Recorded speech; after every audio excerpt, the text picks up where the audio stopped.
तो आदाब, नमस्कार, गुड इवनिंग, सत श्री अकाल। एक बार फिर आप तमाम लोगों का स्वागत है क्राइम तक की कहानी के इस एपिसोड में। उम्मीद है पूरी फैमिली अच्छी होगी।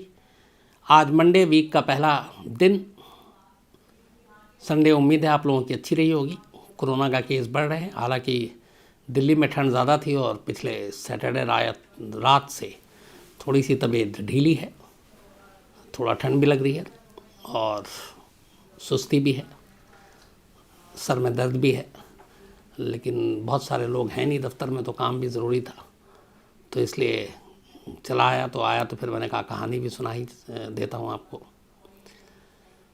तो कुल मिलाकर एक तो कोरोना के इतने सारे केसेस, नए वेरिएंट, जिधर देखो लोगों की रिपोर्ट आ रही है, लोग कम हैं, तो एक अजीब सा कुल मिलाकर माहौल है। लेकिन ठीक है, ये भी एक ज़िंदगी का हिस्सा है। ज़िंदगी ऐसे ही चलती रहती है, तो ये भी आया है, गुजर जाएगा। अब आते हैं आज की कहानी के ऊपर सीधे। कई बार मैंने ये पहले भी आपसे कहा है कि जो मुजरिम होते हैं, क्रिमिनल, कुछ ऐसे होते हैं जो पैदाइशी क्रिमिनल होते हैं। मतलब उनको बस करना है क्राइम, उसी रास्ते पे चलना है। कुछ हालात के मारे होते हैं। हालात कुछ ऐसे होते हैं कि जिनको क्रिमिनल बना देता है। कुछ ऐसे हों जिनको कानून क्रिमिनल बना देता है, मतलब खुद पुलिस, अदालत, हमारे सिस्टम। आज की कहानी से पहले मैं इसलिए कह रहा हूँ कि अगर हमारे देश की पुलिस, हमारे देश की जुडिशल सिस्टम एक शख्स को 1 साल पहले इंसाफ दिला देती, तो शायद आज वो एक आज़ाद शहरी होता और एक क्रिमिनल न कहलाता है, कातिल नहीं कहलाता। लेकिन ऐसा हुआ नहीं। कहानी मध्य प्रदेश के रतलाम ज़िला के, रतलाम की है बल्कि उज्जैन के पास है, तो वहाँ की ये कहानी है। इसी महीने की 4 जनवरी को, आज 10 से 6 दिन पहले की बात है, इस इलाके में एक खेत पर रात का वक्त था। अच्छा, रात का इसलिए कि मैं अपने देश में बिजली की जो सिचुएशन है, जो हालात हैं, वो अलग अलग हैं। आज भी बहुत सारे इलाके हैं जहाँ बिजली नहीं है, बहुत सारे जगह पे टाइम के हिसाब से आती है। तो इस जहाँ की कहानी सुना रहा, रतलाम में यहाँ आमतौर पे जो खेती बाड़ी और तमाम गाँव में जो बिजली आती है वो रात 2 बजे तक आती है। तो उसी वक्त ज़्यादातर लोग अपना काम करते हैं, जैसे सिंचाई और बाकी चीज़ों के लिए। तो इस इलाके में बिजली रात 2 बजे तक आती थी, तो लोग सिंचाई के लिए मोटर पंप और ये सब चलाने का काम देर रात करते थे और आराम से सुबह उठते थे। तो 4 जनवरी की रात को तमाम किसान गए अपनी सिंचाई के लिए, वहाँ पे काम कर रहे थे। इसी में से एक और शख्स जाता है। जैसे ही वो खेत में पहुँचता है, अपने मोटर का स्विच ऑन करता है, एक तेज़ ज़ोर का धमाका होता है और उस धमाके में उस शख्स की मौत हो जाती है। उसका नाम था लाल सिंह। अब मोटर चलाते ही जो धमाका हुआ, उस धमाके की गूंज बहुत दूर तक सुनाई थी। ऐसा लगा कोई ब्लास्ट हुआ है। आसपास के लोग इकट्ठा हो गए। अब जिस शख्स की ये ज़मीन थी, खेत, उसके चीथड़े उड़ गए। धमाका इतना ताकतवर था। पुलिस तक खबर पहुंची, पुलिस आई। तब तक सुबह हो गई थी। जहाँ पे धमाका हुआ वहाँ पे काफ़ी गड्ढा हो गया था। अब एक तरह से पहले तो हैरान ये लोग कि यहाँ धमाका कैसे, यहाँ ब्लास्ट कैसे, क्योंकि इस इलाके का टेररिज्म, आतंकवाद से कोई लेना देना नहीं। यहाँ पे ऐसी कोई घटना भी नहीं हुई। तो ये मसला क्या है? अब पुलिस के लिए भी बड़ी अजीब बात कि एक ब्लास्ट हुआ, धमाका हुआ, और वो भी खेत के अंदर। तो ये सब क्यों, कैसे? अभी पुलिस ये सारी तफ्तीश कर रही थी और सोच रही थी कि ये हुआ कैसे, इसके पीछे राज क्या है, लेकिन कोई जानकारी नहीं मिल रही थी। पुलिस को लगा कि ये बड़ा अजीब सा केस है। पुलिस ने 10,000 रुपये का इनाम का ऐलान भी कर दिया कि जो भी इस केस को सुलझाएगा और बताएगा तो उसको 10,000 रुपये का इनाम दिया जाएगा। अब जिस खेत में ये धमाका हुआ था, वो खेत लाल सिंह नाम के शख्स का था और मौत भी लाल सिंह की हुई थी, क्योंकि मोटर भी उसी ने ऑन किया था। अब कत्ल के तमाम तरीके होते हैं। दुश्मनी हो तो अजीब अजीब तरीके से लोग मारते हैं, लेकिन एक दूर दराज के इलाके में, एक गांव में, एक खेत में एक ब्लास्ट हो, धमाका हो और उसमें ऐसे चीथड़े उड़ जाए, तो ऐसी किसी की क्या दुश्मनी हो सकती है? पुलिस को ये बात जो है वो परेशान कर रही थी कि ये क्यों और कैसे हुआ। इसी दौरान तफ्तीश के पुलिस को वहाँ आसपास में जो सारे टुकड़े मिले, फोरेंसिक की टीम आई तो पता चला कि वो जेलेटिन और डिटोनेटर के टुकड़े हैं। अब जेलेटिन आपको याद होगा, इससे पहले मुकेश अंबानी एंटीलिया के बाहर जो गाड़ी में जेलेटिन की छड़ें मिली थी जिसमें सचिन वाजे अंदर हैं, तो जेलेटिन और डिटोनेटर ये असल में वो विस्फोटक सामग्री है, एक्सप्लोसिव मटेरियल है, जो आमतौर पे लोग ब्लास्ट करने के लिए इस्तेमाल करते हैं लीगली, जैसे कहीं पे पहाड़ के चट्टानें तोड़नी है, माइनिंग्स के लिए, तो इसके लाइसेंस मिलते हैं और इसी हिसाब से खरीदे और बेचे जाते हैं।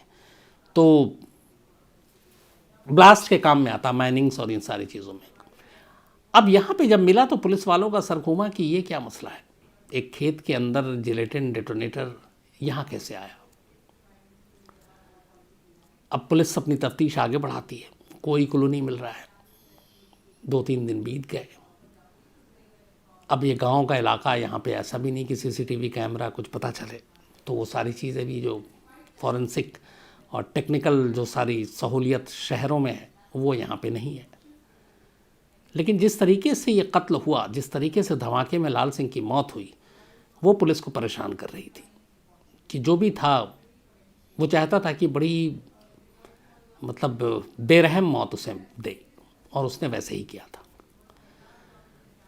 अब इस दौरान में आसपास और हेडक्वार्टर से पुलिस ये भी पता कर रही है कि भाई ऐसा तो नहीं है कि कोई इस तरह का गैंग हो यहाँ पे, या कोई इस तरह का टेररिस्ट ग्रुप हो, कोई मॉड्यूल हो जो यहाँ पे एक तरह से रैकी कर रहा है या फिर एक ट्रायल ले रहा हो, लेकिन ऐसा भी कोई इनपुट नहीं मिला। तफ्तीश आगे बढ़ती रही। इसी दौरान पुलिस को पता चला कि इस खेत के अंदर उसी दिन रात को 4 तारीख को, जब 4 जनवरी को ये सारी चीज़ें हुई, तो एक शख्स था उसी गांव का जो वहाँ पे गुजरता हुआ दिखाई दिया।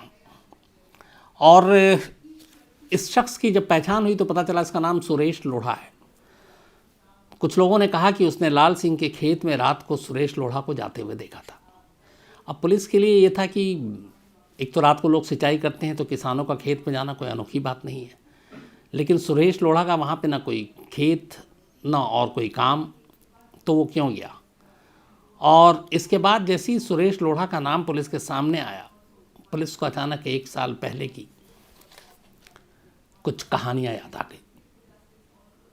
जैसी वो कहानी याद आई, पुलिस ने सुरेश लोढ़ा को हिरासत में लिया और इसके बाद उससे पूछताछ शुरू की।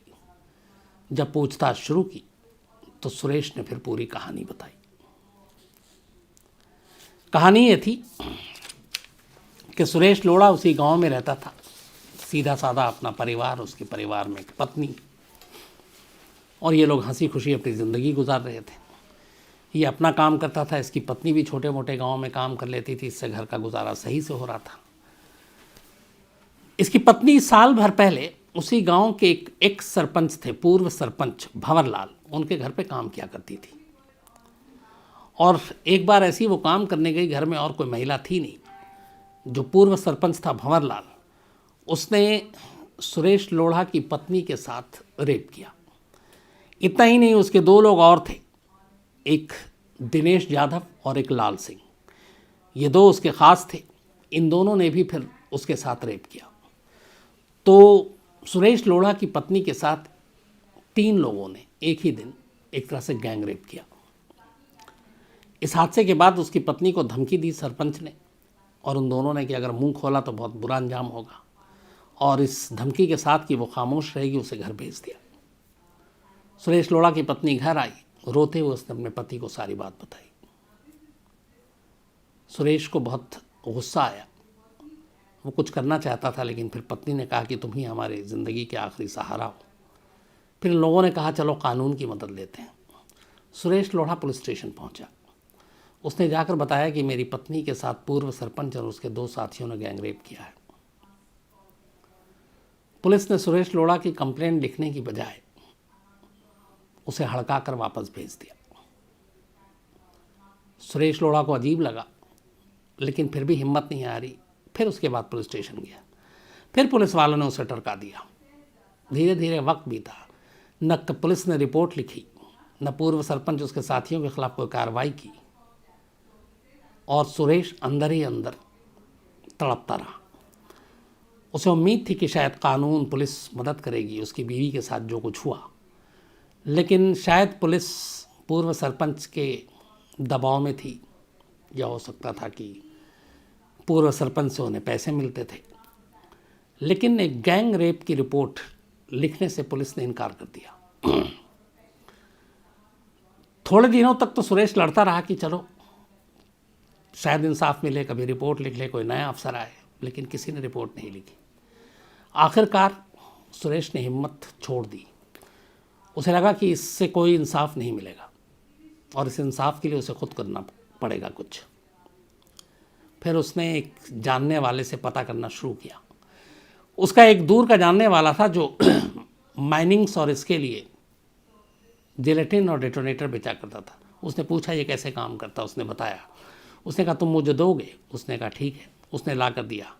6 महीने पहले उसने पूर्व सरपंच भंवर लाल को मारने का प्लान बनाया। बाकायदा इसी तरीके से उसने ले जाकर वहाँ पे सब कुछ फिट कर दिया। धमाका भी हुआ लेकिन पूर्व सरपंच मौके पे कुछ मिनट के आगे पीछे पहुंचा तो धमाके में वो बच गया। लेकिन उसके निशाने पे 3 लोग थे दिनेश यादव, लाल सिंह और सरपंच।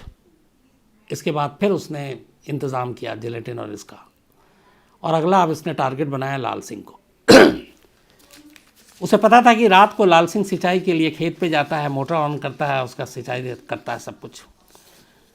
ये 3 जनवरी की रात को जब तक बिजली थी तो सारे किसान थे खेत में। 2 बजे सब निकल गए।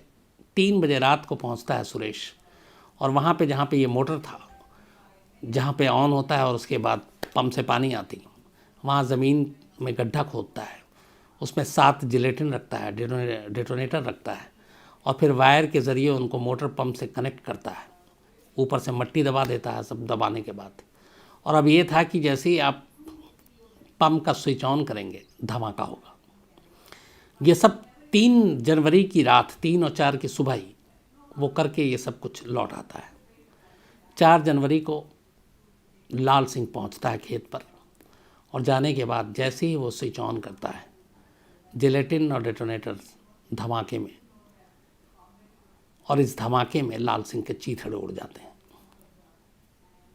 इस तरीके से सुरेश अपनी पत्नी के गैंग रेप का, जो 1 साल से वो पुलिस के पीछे था कि रिपोर्ट लिखे, उसे लगता है कि उसने बदला लिया।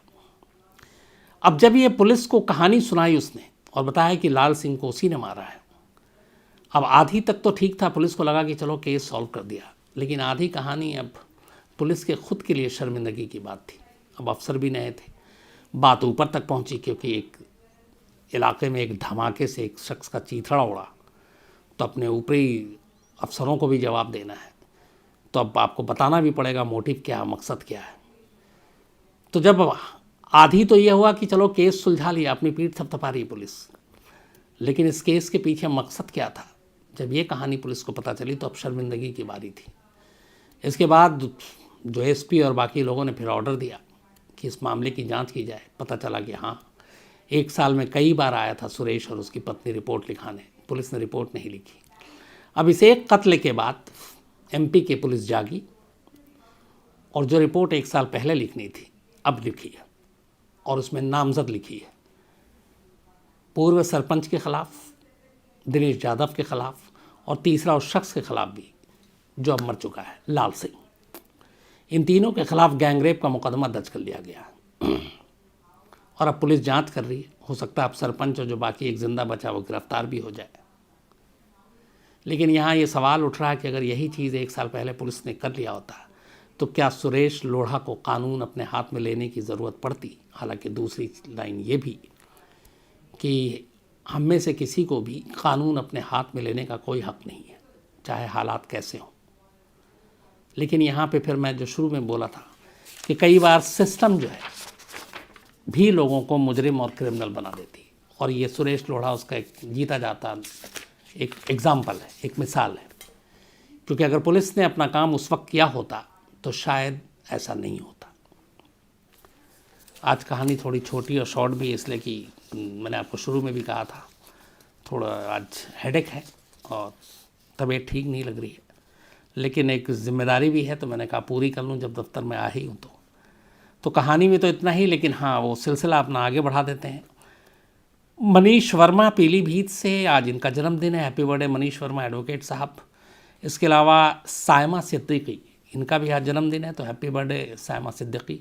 और चांद शेख साहब जो इनके मंगेतर, उन्होंने भेजा है। इसके अलावा पूजा प्रजापति, इनका भी आज जन्मदिन है, हैप्पी बर्थडे पूजा जी। और सुरेश जी ने भेजा, सुरेश प्रजापति ने, इनकी पत्नी है ये। सूरज महतो हैं, इनका भी आज जन्मदिन है, हैप्पी बर्थडे सूरज महतो साहब। और आपकी वाइफ हैं वंदना, उन्होंने भेजा है। सुखदेव जी हैं, बल्कि सुखा देवी जी हैं, ये 86 साल की हैं और दादी हैं ये नरेंद्र सिंह नेगी जी की, आज इनका भी जन्मदिन है। तो पूरी क्राइम तक फैमिली की तरफ से सुखा देवी जी, दादी जी, आपको बहुत बहुत जन्मदिन की बधाई। इसके अलावा नीलदीप प्रधान हैं झारखंड से, इनका भी आज जन्मदिन है। बीरेंद्र सिंह प्रजापति हैं, इनका भी आज जन्मदिन है। ममता सच हैं आगरा से, आज इनका भी जन्मदिन है, आप लोगों को भी हैप्पी बर्थडे।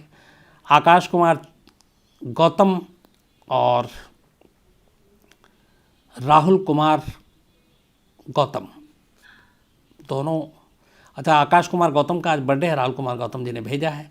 इसके अलावा अर्जुन परमार जी का भी आज जन्मदिन है, हैप्पी बर्थडे अर्जुन। अकील अहमद का आज जन्मदिन है, हैप्पी बर्थडे अकील, मुंबई से हैं ये। और मनजीत सिंह और तनप्रीत कौर, इनकी एनिवर्सरी है, आप दोनों को बहुत बहुत बधाई। इसके अलावा जिनेंद्र डागा, इनका भी आज जन्मदिन है। और एकता डागा जी ने भेजा है सूरत से, ये इनके हस्बैंड हैं। इसके अलावा रवि सिंह शेखावत जी हैं, और रवि सिंह शेखावत साहब इसरो में साइंटिस्ट हैं। इनकी एक बेटिया है 2 साल की श्रेया, और इन्होंने कहा है कि रॉकेट लॉन्च के ऊपर एक जो पूरी रिसर्च करके मैं कहानी सुनाऊं, इसरो से जुड़े हुए साइंटिस्ट की ज़िंदगी के बारे में बताऊं, ये मेरा फेवरेट सब्जेक्ट भी है। तो रवि सिंह शेखावत साहब, वादा है आपसे मैं जल्दी इस पे काम करके आपको सारी कहानियाँ डिटेल में सुनाऊँगा। इसके अलावा मोहम्मद हाशमी हैं, और इनकी वाइफ हैं हाशमी अफसाना। 6 जनवरी को इनकी एनिवर्सरी थी, तो बिलेटेड मैरिज हैप्पी एनिवर्सरी। इसके अलावा जय सोंगर हैं मुंबई से, तरुण गाजा हैं अहमदाबाद से, एक स्टोरी इन्होंने भेजी है, ज़रूर सुनाता हूँ। आशा राइका हैं, मोहम्मद फ़िरोज़ ख़ान है बिहार से, इसके अलावा शुभम जैन हैं देहरादून से, NR चौधरी साहब हैं बीकानेर से, नगमा और वसीम अकरम हैं मुरादाबाद से, इनकी भी मैरिज एनिवर्सरी थी, तो बिलेटेड आप दोनों को बहुत बहुत बधाई। इसके अलावा आशीष प्रताप सिंह हैं, तो आप लोगों ने भी जो कहानी लिखी है वो भी ज़रूर सुनाऊंगा। तो आज कहानी में इतना ही, और तबीयत ठीक रही तो कल फिर हाजिर होऊंगा, और अगर लगा कि ठीक नहीं है तो हो सकता कि ना हूँ, तो दुआ कीजिएगा कि कल सब कुछ ठीक रहे तो फिर से कहानी पे वापस आऊँ। आप लोग भी अपना ख्याल रखिएगा, मौसम भी थोड़ा ठीक नहीं है, सर्दी भी है, ठंड भी है। तो अब आपसे मुलाकात होगी कल रात 9 बजे किसी नई कहानी के साथ। Thank you very much.